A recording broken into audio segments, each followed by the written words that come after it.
Sumainyo ang Panginoon. At sumaiyo rin. Ang mabuting balita ng Panginoon ayon kay San Mateo. Papuri sa iyo, Panginoon. Noong panahong iyon, si Juan Bautista ay dumating sa ilang ng Judea at nagsimulang mangaral. Sinabi niya, "Pagsisihan ninyo at talikdan ang inyong mga kasalanan, sapagkat malapit nang maghari ang Diyos." Si Juan ang tinutukoy ni Propeta Isaías nang sabihin nito. Ito ang sabi ng isang sumisigaw sa ilang, "Ihanda ninyo ang daraanan ng Panginoon. Tuwirin ninyo ang kanyang mga landas." Hinabing balahibo ng kamelyo ang damit ni Juan at balat ang kanyang pamigkis. Ang kanya namang pagkai, balang at pulot pukyutan. At pumunta sa kanya ang mga taga-Jerusalem, mga taga-Judea at mga naninirahan sa magkabilang panig ng Jordan. Ipinahayag nila ang kanilang mga kasalanan at sila'y bininyagan ni Juan sa ilog Jordan. Ngunit nang makita niyang marami sa mga Pariseo at mga Saduceo ang lumalapit upang pabinyag, sinabi niya sa kanila, "Kayong lahi ng mga ulupong, sino ang nagbabala sa inyo upang tumakas sa parusang darating? Ipakilala ninyo sa pamamagitan ng inyong pamumuhay na kayo'y nagsisisi. At huwag ninyong ipangahas na kayo'y anak ni Abraham. Sinasabi ko sa inyo, ang Diyos ay makalilikha ng mga tunay na anak ni Abraham mula sa mga batong ito. Ngayon pa'y nakaamba na ang palakol sa ugat ng punong kahoy. Ang bawat punong kahoy na hindi mabuti ang bunga ay puputulin at iahagis sa apoy. Binibinyagan ko kayo sa tubig bilang tanda ng pagsisisi ninyo at pagtalikod sa inyong mga kasalanan. Ngunit ang dumarating na kasunod ko, ang magbibinyag sa inyo sa Espiritu Santo at sa apoy. Siya'y makapangyarihan kaysa akin. Hindi ako karapat-dapat kahit tagadala ng kanyang panyapak. Hawak niya ang kanyang kalaykay upang alisin ang dayami. Titipunin niya sa kamalig ang trigo, ngunit ang ipay susunugin sa apoy na di mamamatay kailanman. Ang mabuting balita ng Panginoon. Pinupuri ka namin, Panginoong Hesukristo. Isang magandang umaga po sa inyong lahat. Tayo po ay nasa ikalawang linggo sa panahon ng pagdating ng Panginoon o Adbyento. At sa korona ng Adbyento ay atin na pong nakikita ang dalawang kandila na may sindi. Yung unang kandila ay ang kandila ng pag-asa at ngayon ay sinindihan natin ang kandila ng kapayapaan. Sabihin niyo nga po, kapayapaan. Humuli, ito ay gabay natin sa ating paghahanda. Kamusta po ang inyong paghahanda? Parang malulungkot pa rin kayo. Hindi po tayo Kwaresma, Adbyento po tayo. Okay? Yung mga ganyang mukha, pang Kwaresma. So baguhin nyo naman, no? Ayusin nyo na, kaya nga sinasabi sa atin yung disposition natin, di ba? Kailangan natin suriin mabuti at maging mapagmasid tayo. Ano ba nangyayari sa akin? Ano ba ang paghahandang ginagawa ko? So mayroong mga paghahandang pisikal. Kung dito, pagpasok ninyo dyan sa patio, ready na yung ating patio, mapifeel mo na yung ating yung presensya ng Kapaskuhan dito sa loob, sa liturhiya natin, unti-unti at nawa bago sumapit ang simbang gabi, talagang mas maging maaliwalas ito dahil yung maaliwalas na kapaligiran ay nakakaramdam tayo ng kapayapaan. Sabihin nyo nga ulit, kapayapaan. Yan. Sino bang ayaw ng kapayapaan? No? Kung nababalot nga lang yung kapayapaan at iririgalo, di ba? Pero ang kapayapaan kasi sa atin magmumula.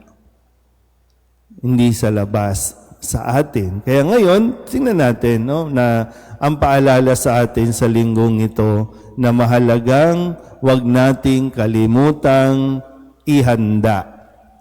Ipinapakilala sa linggong ito ang katauhan ni San Juan Bautista.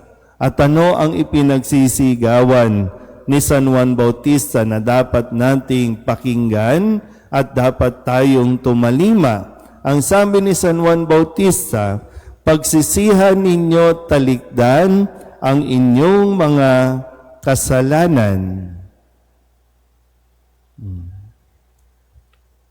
Pagsisihan ninyo talikdan ang inyong mga kasalanan at ang sinisigaw, ihanda ninyo ang daraanan ng Panginoon. So handa ka na ba? Sa tingin mo ba? Kasi mahirap po, di ba? Ngayon, gagaya ng pinapaalala sa atin, mahirap na handa na tayo sa panlabas, pero yung kalooban natin, hindi pa. Bakit? Kasi magpapasko na ulit, pero hindi pa rin naman tayo nagkakabati. Magpapasko na, hindi pa rin tayo nag-uusap. May kaaway pa rin tayo. Nangaaway pa rin tayo. Nagnanakaw pa rin tayo. Paano na yan? Di ba yung usapin natin, di ba? Paano ka magpapasko? Paano ka maghahanda ng Noche Buena kung ikaw higit sa 500 ang handa mo dahil nagnakaw ka? Tapos ipipilit mo na okay na kayo, 500 lang kayo dapat. Okay na kayo. Paano tayo magkakaroon ng kapayapaan? Yan nga, di ba sinasabi din dito, ang sigaw natin, sana no, magsorry na kayo. Magsorry na, patatawarin naman kung magsasorry. Basta't aminin, yun nga lang, hanggat hindi natin nakikita na mayroon tayong kasalanan, hindi talaga tayo magsasorry. Eh di ang perfect ng buhay mo, wala kang kasalanan eh. So mahirap din kung magmamatigas tayo, ay bahala sila. Nabawa, kung yung anak ninyo nagkasala, di ba magmamatigasan kayo? Eh ako ang magulang, ba't ako lalapit? O yung anak naman, magmamatigas din. O pero, pagdating ng Pasko, Merry Christmas. Eh, wala din. So, hindi nakadepende no, sa dami at sarap ng nakahain. Kahit nga lang, di ba, tutusin, sobra nga yung 500 eh. Kung kaya natin, pansit canton at pandesal, okay na, di ba? Palaman mo lang yung pansit canton. Nagawa niyo na ba yung nagawa niyo na ba yung pansit canton, ipalaman sa pandesal? Oh. Di ba? Eh, kesa naman sa meron kang ang lechon, meron kang ang hamon, pero hindi naman kayo okay. So, walang kapayapaan. Kaya hinay-hinay lang, no? Kaya nga dito, ang halimbawa ni San Juan Bautista, di ba? Simplihan mo lang. Baka maubos lang sa panlabas na paghahanda. Simplihan mo lang. Hindi kinakailangan maging magarbo. Hindi kinakailangan magpasikat ka. Magyabang ka sa social media. Hindi eh. Kundi, handa na ba akong magpatawad? Handa na ba akong lumapit at humingi ng tawad? Yun yung kailangan natin hingin na biyaya sa Diyos. O sino man, no? Sino man sa atin, o lahat naman talaga tayo, inaanyayahan na lumapit. Lalong-lalo na po, no? Matanong ko nga kayo, kailan kayo huling nagkumpisal? Uy, walang magpapasko sa pamilyang ito. Diba? Kailan kayo huling nagkumpisal? Naniniwala ka ba sa kumpisal? Naniniwala ka pa ba sa kumpisal? Huwag ka nang magpasko kung hindi ka rin lang naman hingi ng tawad sa Diyos. Kaya nga siya ipinanganak para sa kaligtasan natin, para sa kapatawaran ng ating mga kasalanan. At tinihahanda tayo ni San Juan Bautista para sa ganitong pagkakataon. Baka wala lang.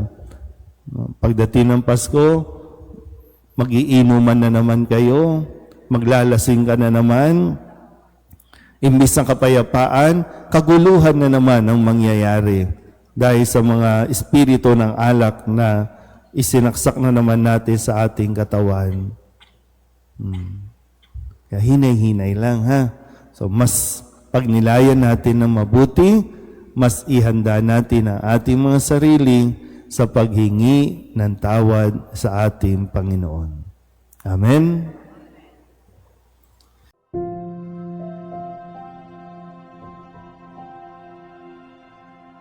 Thank you.